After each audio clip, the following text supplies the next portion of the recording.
Hey guys, we're back here in the kitchen. We just rinsed our squirrels off for about 10 minutes with cold water. Now we're going to show you how to cook them.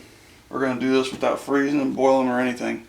This is another little recipe that I like to use. It's pretty simple. All you got to do is put it on a cooking sheet here and then put it in the oven for about an hour and it gets a nice crisp flavor. So, what temperature are you putting it on? It's 425 Fahrenheit.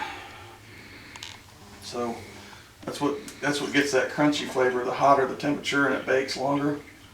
So we're going to take this squirrel here.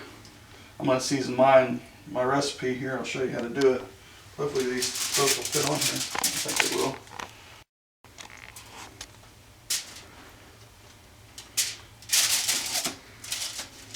So one of them's a little bit bigger than the other one. Which one do you want?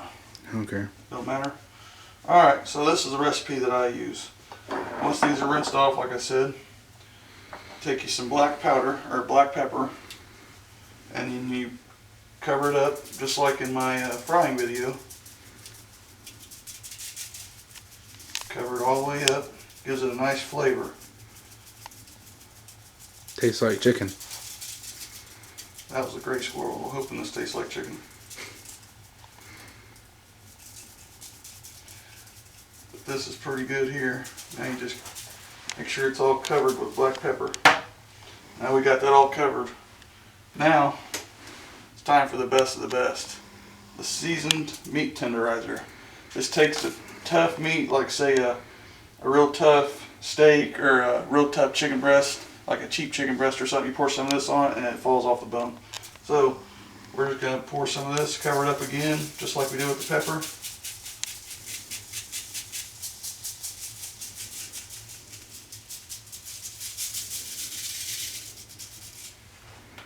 And that's that for that.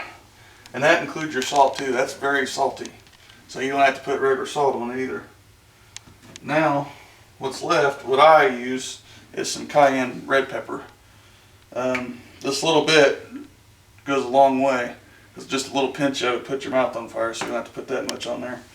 But we are just going to sprinkle a little bit and try to cover everything. Just lightly sprinkle. It gives it a nice hot flavor.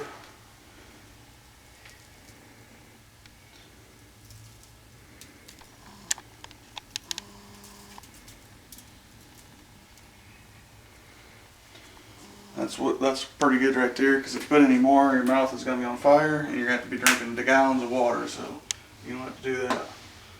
Now we're going to do the next one. Matt wants his different. But lastly, on the seasoned one, what you want to use is a can of canola oil. You just take it, or if you got a regular vegetable oil, that's fine. And a bottle, you just take a spoon and browse it across or brush it across, but the can's easier. So you just take the can, spray it on top of it there. That's pretty good. Alright guys, as I was saying, you want to make sure you get all the squirrel filled with some canola oil. Make sure it's sprayed all the way down and it keeps the seasoning on the skin. And we went ahead and sprayed the other squirrel. We went ahead and did the way that Matt wanted it. He wanted his with the garlic powder there. So anyway, like I said, it's a recipe. Just cover it with pepper, cover it with meat tenderizer, and lightly season it with this red cayenne pepper powder. And other than that, we're going to slide it in the oven. And don't forget to spray it with canola oil. And this will be about an hour. Nice and hot. Set the timer on.